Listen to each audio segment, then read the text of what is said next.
orúkọ mi ni èyí Osun Tejumade Alagbo Awoye nílùú Mẹ́rin. Àkọ́kọ́ à ń ṣe ọdún Osun Tejumade Alagbo Awoye festival èyí tó ń ṣọdún gbogbo irúnmọlẹ̀ pátá gbogbo òrìṣà. Àkọ́kọ́ ẹ̀ta wá bẹ̀rẹ̀ òun ní ọ̀sàrà èyí tó ń ṣe ayábábìlì Oòduà. A dẹ̀ ti ṣe ọ̀sàrà festival, a tún sì ṣe Olókun festival, èní ìlà wa ń ṣe Ajé festival nílùú Badagry tá a wà yìí.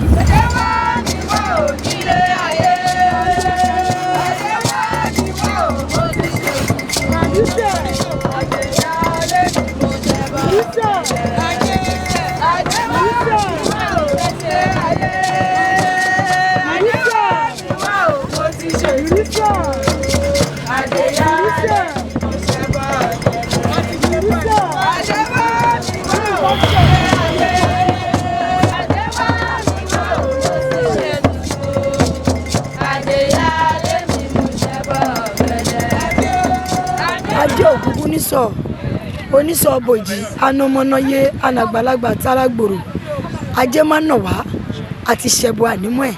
Ajé ò ní na gbogbo ojú tó ń wò mí káàkiri àgbáláyé. Láìsí ajé kò sí ìntàlẹ̀ṣẹ̀ ní ayé. Gbogbo wa la fi ajé, gbogbo wa la fi ọrọ̀. Ajé ta dẹ̀ ń sọ yìí ó lákọ̀ ó lábò. Olókun sẹ̀mí adédè ló bí ajé. A ní Ajé Olókun asọ̀rọ̀dáyọ̀, a ní Ajé Olókun òjíǹjí.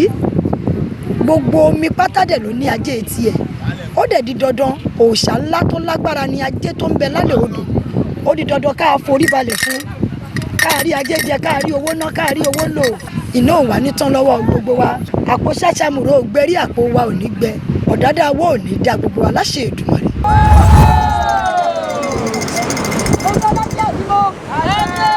Mo fẹ́ lọ́wọ́ àdìmọ́. Ajé máa bọ̀ lọ́dọ̀ gbogbo wa.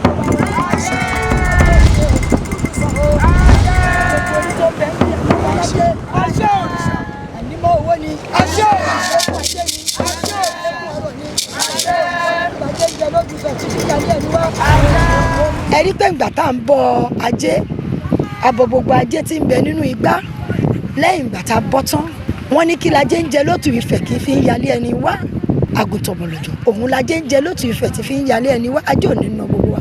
Ìgbà tá a bọ ajé náà tán tá a fún ajé ní tó ń jẹ. Ó dẹ̀ di dandan ká fún ní ohun tó fẹ́ràn ní ara ẹran ọ̀hún, èyí tí ń ṣe ríkèrè ara ẹ̀ àtòrí rẹ̀ láti fi pàrokò fún ajé tí ń bẹ lálẹ́ òkun láti lè rọ̀ wá sínú igbá ajé tí gbogbo wa gbé wá àti sínú ayé gbogbo àwa tá a wá bá mi ṣọdún ayẹyẹ Ajé Olókun asọ̀rọ̀dáyọ̀ èyí tó ń ṣe Ajé Osun Tejumade Alagbo Awoye. Ajé ò wá nínà wá fi lé gbogbo wa ṣe bùgbé láṣẹ Ìjàgùnmọ̀ lólúwo òde òní. Ajé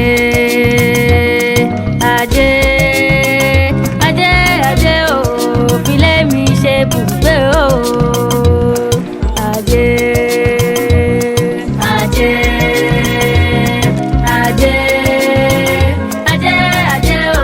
o fi lé mi ṣe bùgbé o.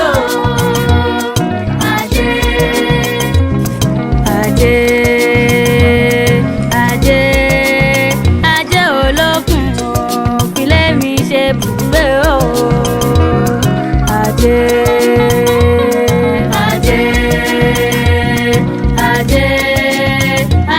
Olókun o fi lé mi ṣe bùgbé o. Ajé onírè o gúgúlú sọ o. Ajé mo ní o máa bọ̀ lọ́dọ̀ èmi gangan. Ajé onísọ̀bòjò o. Ajé Olókun aṣàgbàdéwé, Ajé Olókun aṣèwédà. Ògúngúlù sọ títẹrù tọmọ fojoojúmọ́ wá kiri. Àgèdè ìwà jẹ́ńjẹ́ ló ti Ifẹ̀ tó fi ń jókòó tì mí. Ajé dákun wá bá mi gbé kó má ṣe kúrò lọ́dọ̀ èmi. Ajé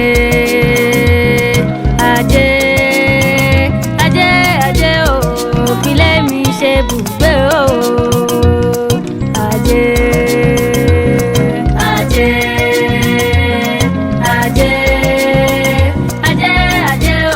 o fi lé mi ṣe bùgbé o.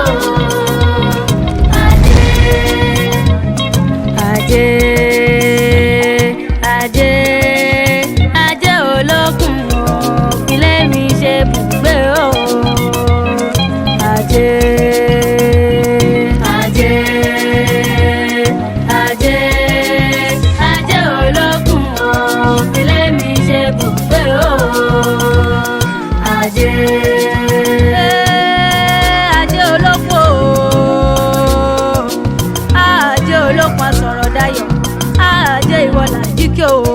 Ajé ìwọ là jígẹ́ o Ajé ṣe bí ìwọ là jí pé o ìwọ là bọmọ tí ń borí ayé ìwọ là mú sókun ìwọ là mú sẹ́dẹ̀ ṣe bí ìwọ là nírọ̀pọ̀ aránṣọ ọba tí kò náà yanran Ajé o àgbà òrìṣà jẹ́ kí n ní lọ́wọ́ má jẹ́ kí n ní ẹ̀ lọ́rùn Ajé filé mi ṣe bùgbé o wá fọ̀dẹ̀dẹ̀ mi ṣe bùrá o Ajé o Ajé Ajé Ajé Ajé o filé mi ṣe bùgbé o Ajé Ajé Ajé.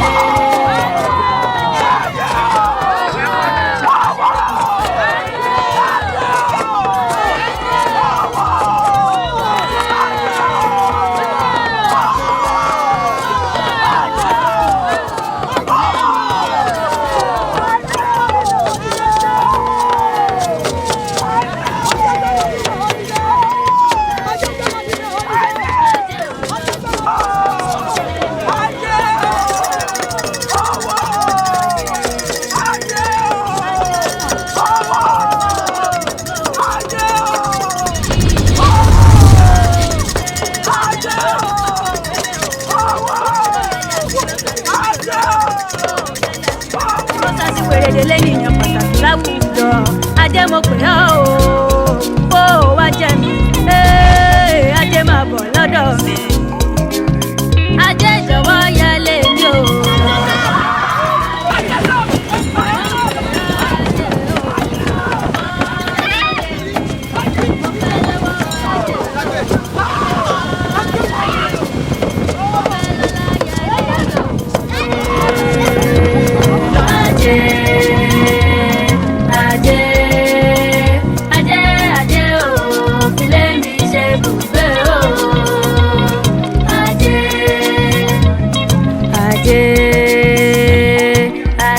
Aje Olokun filé mi ṣe bùgbé o Aje Aje Aje Aje Olokun filé mi ṣe bùgbé o Aje Aje Olokun Aje Olokun asọ̀rọ̀ dayọ̀ Ajé ìwọ là jígẹ́ o Ajé ìwọ là jígẹ́ o Ajé ṣe bí ìwọ là jí pé o ìwọ là bọmọ tí ń borí ayé ìwọ là mú sókun ìwọ là mú sẹ́dẹ̀ ṣe bí ìwọ là nírọ̀pọ̀ aránṣọ ọba tí kò náà yanran Ajé o àgbà òrìṣà jẹ́ kí n ní lọ́wọ́ má jẹ́ kí n ní ẹ̀ lọ́rùn Ajé filé mi ṣe bùgbé o wá fọ̀dẹ̀dẹ̀ mi ṣe bùrá o.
gbogbo wa pátá tó ń bẹ lákàkiri àgbáńlá ayé nìṣẹ̀ṣe o Christian ìṣẹ̀ṣe ni mùsùlùmí ìṣẹ̀ṣe ni torí pé kí ni òòṣà ti ń bẹ nídìílé oníkálukú tí a ti ń bọ nígbà wáṣẹ̀ láyé àwọn baba ńlá wa tí ò dẹ̀ panu láéláé tó dẹ̀ jẹ́ pé láwọn tó yìí tún bọ́ dè ní ìwọ tó wá jẹ́ mùsùlùmí àbí kó jẹ́ kìrìsìtẹ́nì dákúndábọ̀ má ṣe jàjẹ́ ẹ̀sìn olódùmarè ò fi rán wa bẹ́ẹ̀ èyí tó lódùmarè sọ fún gbogbo wa ní pé inú mímọ́ ni ká máa fi ṣe ohun tá a wá ṣe láyé inú mímọ́ jẹ́ òògùn lọ gbogbo ohun tóhùn tó lè gbé dání nílé ayé tó wá tó o bá ti ń fi inú mímọ́ ṣe tó o dẹ̀ ń fòótọ́ ṣe ó ní dandan kó lódùmarè jẹ́ ìṣẹ̀ṣe làgbà àgbà níṣẹ̀ṣe. mo ní bí mo ti ń pè é.